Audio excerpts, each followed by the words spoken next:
It's the never-ending topic, kick and bass. This week though, we're going to talk about kick and bass in hard techno and specifically how Alignment does his kick and bass. We're going to talk about the track Close Your Eyes released on Charlotte David's Context, which is just a perfect example of like the complete destruction with kick and bass. Like such a strong kick, heavy rumble, heavy hard trance, kind of hard style bass on top. There's a lot to learn in this video, both about production, mixing, group processing, all that. So let's not wait and start with this.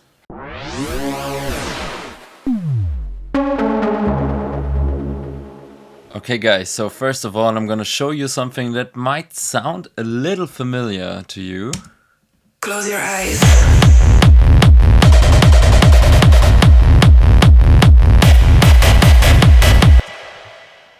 And as I said in the introduction, this video is not about the full alignment kind of recreation, interpretation, but rather about kick and bass only. So in this video, we're only going to talk about the low end, and there will be another video soon where I will cover the rest and all those screams, right? Some FX, some tops, some percussion, some hi-hat. This video, only kick and bass. And we have 3 tracks essentially to talk about. We have a kick, a rumble, and a kind of hard style offbeat bass. And let's start with the kick. So first of all, there's a basic sample that I've used, and it's out of Reax's pack on Weltsound. It's linked up here, check it out. Super nice pack for everything that is a bit more dark techno kind of style, so you can use it very well for hypnotic techno, for industrial techno, hard techno, right? So the kick sounds like this. So it's just a little bit too like clean, right, for this sound. Oh, we have to make sure actually there's also a bit of processing happening here. So why don't we make sure to turn everything off so we have the complete sound. There's a lot of processing. So we have the complete raw sound of the kick, right? This is what it sounds like. And first of all, we're going to have a look at how a kick can be processed to be shaped a little bit more into the direction that we want. So first of all, I have this multi-band compression. And what I want to do with this is I want to emphasize on the transient. So we can also have a look at Smexoscope here. You can tell I compressed the low end a little bit, and therefore I got the transient a bit more out, a bit louder. And this was my first goal when I was hearing the kick. I thought, okay, the color of the transient, kind of the frequency shape is already very nice. And now let's bring it into a volume shape that works within the track. So next up, I have the saturator. I want to bring the low end back up. You might remember this from a few other videos. This is a very common technique to have to take away something, to add a little bit, take away something, add a little bit. So we do the same here, take away something and add a little bit. Just some 2 areas of frequencies where I thought, okay, here around the 300, 400, it's a little bit knocky, so we're going to take this off. And then here around the 800, I just want a little bit more power and a little bit more focus.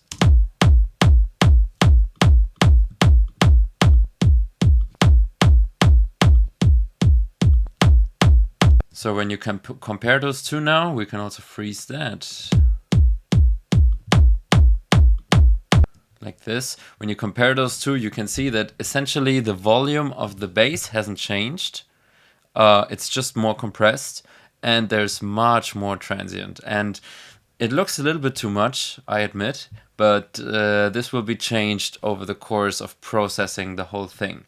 So before we continue on the group, then on the next group, and then on the next group, we're going to continue with the rumble. And first of all, I want to show you this chain.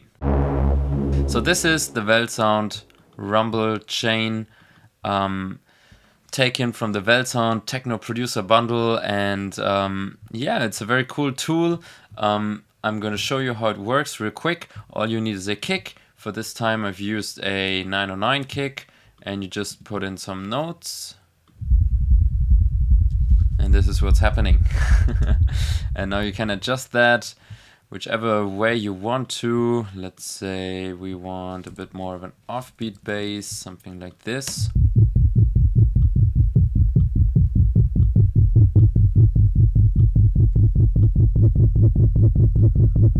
Right, so you only have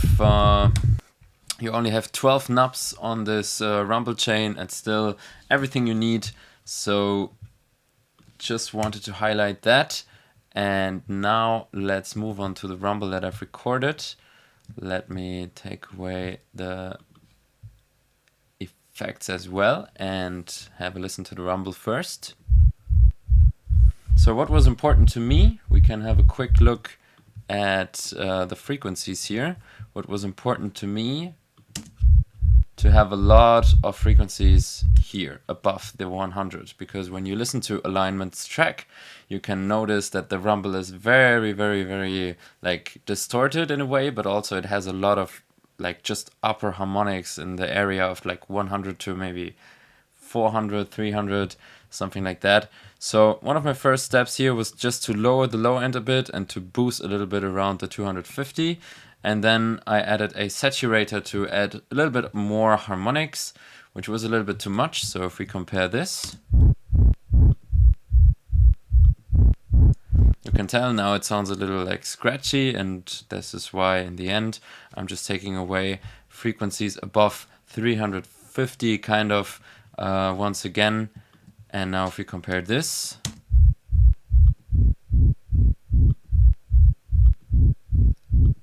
especially if you look at the spectrum in this area around the 200, there's much more frequencies, right? Like this, it's a very low rumble, but it should be a little more like higher in a sense. And this was my goal with the rumble. So now we have a kick and a rumble, and everything feels very strong. We have a lot of processing here in the group, so let's have a look at this. So first of all, there's a saturator. I really like to look at stuff with this Maxoscope also. It's very, very useful for you guys to have a look at this and not only hear, but also see what you're doing. Don't get me wrong, it's very, very important to hear what you're doing and to not just have a look, but still it can be helpful also to learn how to interpret what you're hearing, right? So if you hear something but you don't really know what it means, it can help to look at this Maxoscope to realize, oh, what I'm hearing might be that the transient is now too strong or too weak, or maybe the tail of the kick is now way too loud, right? So those are the things. You might be hearing them, but you might not know how to actually explain it or how to put it in words and in action for you. So it's very helpful a lot of times to have a little bit of visualization. And if we look at the saturator here, you can see essentially it puts the transient down just a little bit and therefore squishes everything together a little bit more, even with this glue compressor. Also, we go very loud here just to adjust the volume a little bit with the other elements. So just to compare it, we probably have to go something like this.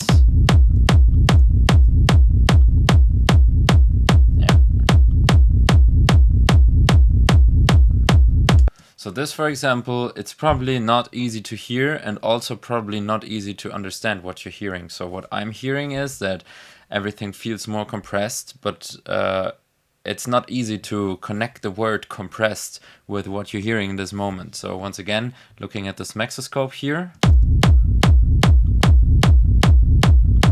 we can see that everything beyond the kick is a little bit louder, while the transient is just a little bit like quieter. And this is the result of compression, right? So we can understand that what we're hearing is a little bit of compression going on.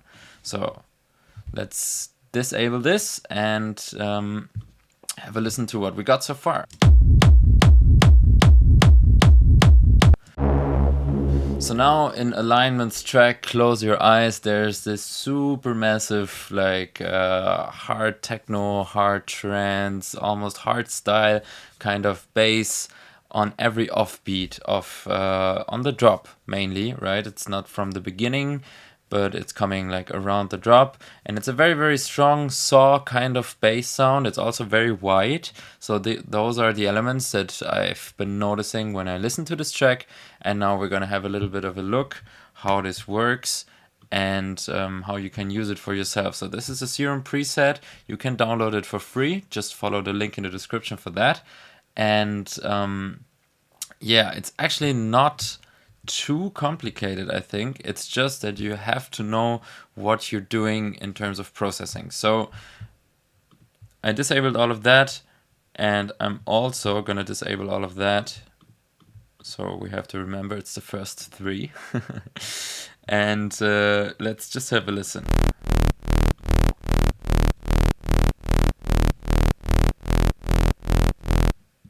So you can see that this is long notes all the time. It could have also been like this. It was just a matter of copying the clips. But still, there's already a pumping happening. And this is because I put this LFO on, as you can see, all the levels and also the wavetable position of oscillator B. So essentially, I thought for this patch, for me, it was easier to do the sidechaining and the movement of the sound with the LFO in Serum, so doing everything in the box. I thought this was much easier than using a compressor, and I also thought it's a little bit more controllable than, let me show you the opposite way of working. We could have also done this, right, like this. But the thing is, I can't apply a little bit of attack like this if I only have the notes on the offbeat. You can see here I applied this curve, so here's the offbeat, right? And I applied this curve so it comes out of the kick, and this is just not possible if I put it on the offbeat. So it really depends on what you want to do, and then you have to choose kind of the right way to approach it. So my way to approach this on a sound design level was, first of all, I was pretty certain that this is some sort of saw wave, because it has this biting saw feeling, right? And I also wanted to add a little bit of noise, because it adds up so nicely with the percussions later on, and also gives a little bit more presence to the whole sound. And now I was looking at different wavetables, trying to find something that will kind of mess up the sound a little bit, and I was going with this one, Grimace. It sounds super weird like this. So I put unison on there.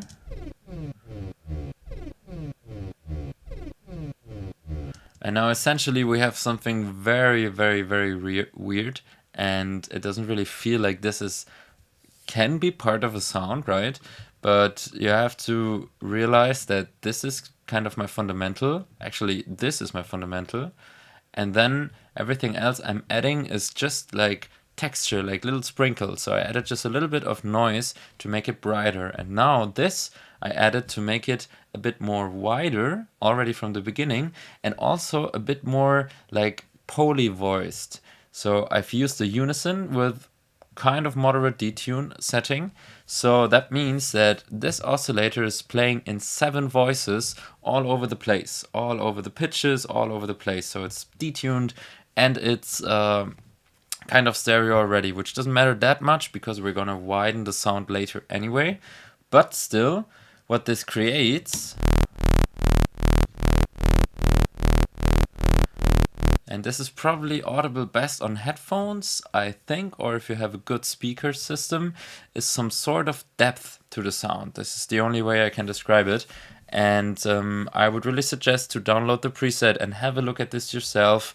Play around with all the oscillators and the effects, and maybe you come up with something cool for yourself. So now an EQ, just taking away a little bit of the highest frequencies above 10K and cutting around like 300, because I knew I have this super strong rumble here, so I don't need the bass frequencies of this at all.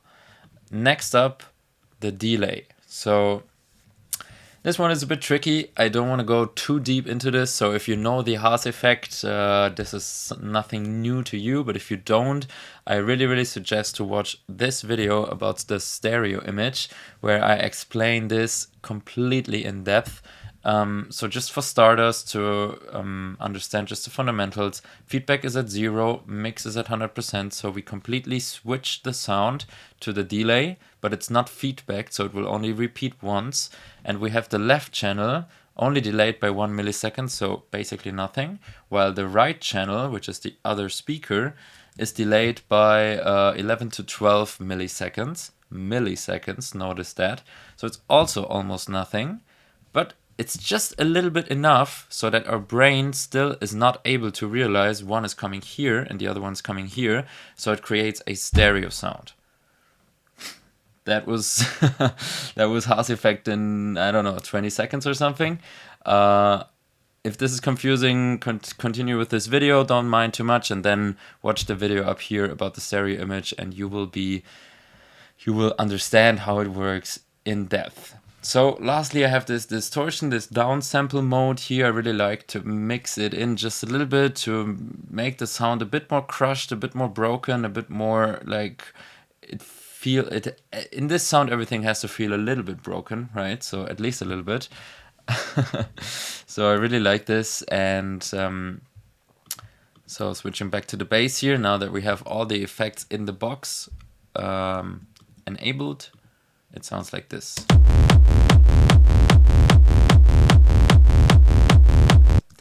So everything that we do from here now is kind of shaping the sound, but the fundamentals are already there. So first of all, we have this overdrive here,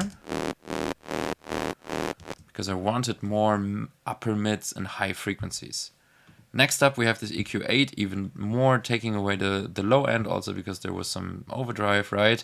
And I wanted to boost just a little bit here to just set a bit more focus in the mid area, and once again taking away just a little bit of the high frequency. So we are back at this game of adding and taking away, adding and taking away. And with those different steps, you kind of create something very cool. Next up, just a little and soft saturator in the analog clip mode to thicken up the sound just a little bit. And then here we have a somewhat strong compressor, but only mixed into it also just a little bit. And lastly, some gain staging. So with all the effects and of course the group the group processing here with the kick and rumble. This is this one, and the bass, we sound like this now.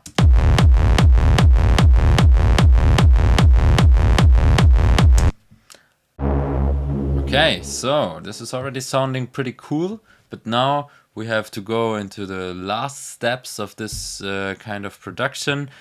First of all, another glue compressor on the low end group, which is kick and rumble and bass.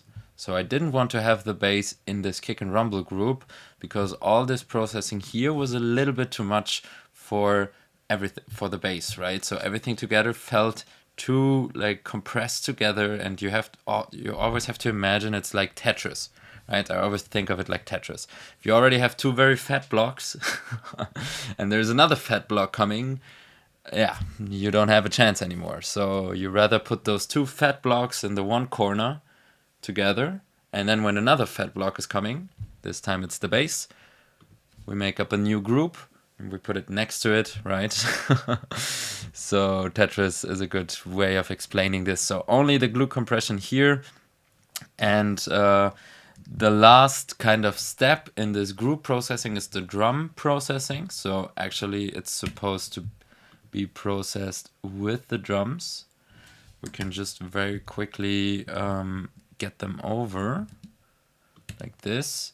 Very nice drum loops by Julian Müller, by Reaxis, all packs available in our shop. Check it out.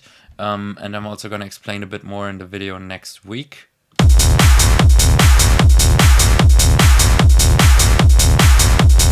So I have these 3 effects now, 4 effects with the utility, and if I enable them, we will sound like this.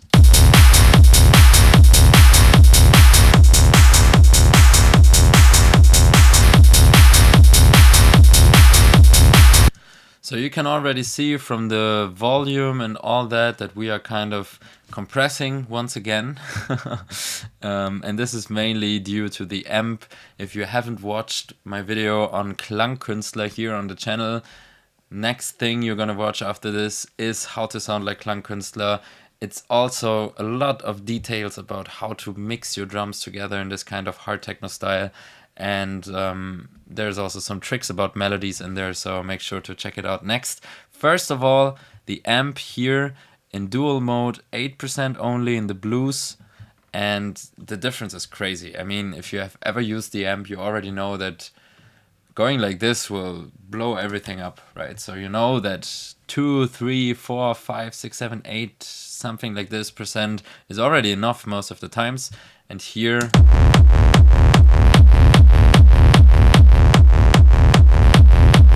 it's just like the perfect seasoning, you know? It's like you have some nice food, some nice bass, and then you put on the amp and suddenly everything tastes tastes amazing. Especially for this hard techno sound, it's incredible what you can achieve with only 8% of this effect. This is a decision I took, and I'm not willing to explain why I boosted not even a dB here in the highest. It was probably because it felt just a little bit too dull for me. Don't mind it too much. Sometimes it's necessary to do something like this on the groups, but not that like extremely. So you can see it's 0.8 dB. So it's almost nothing, right? So make sure if you're working on your groups, don't do too much, especially in EQing, because you're EQing everything at once, so it will sometimes feel unnatural, right? Lastly, we have this glue compressor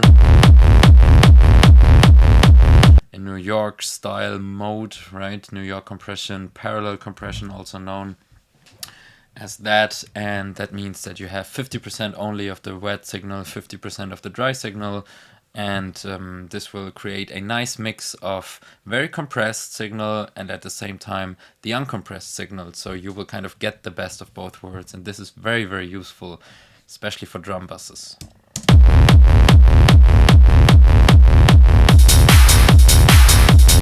So there we are. This is the low end for hard techno. One of the ways that you can create your low end, and also this very intense bass line that we know from a lot of people, right? From Alignment, from from Creed, right? Pusher, Deborah De Luca is using it a lot. There's a lot of names, right? So now you know how this works, and now you know a little bit more about how to put kick and rumble together and everything in groups, you know, Tetris style, to create this very, very strong and very textured hard techno kick and bass. So if this was helpful for you, stay tuned for next week. We're gonna work in the same session, but this time I'm gonna show you how to do those hard techno screams like this.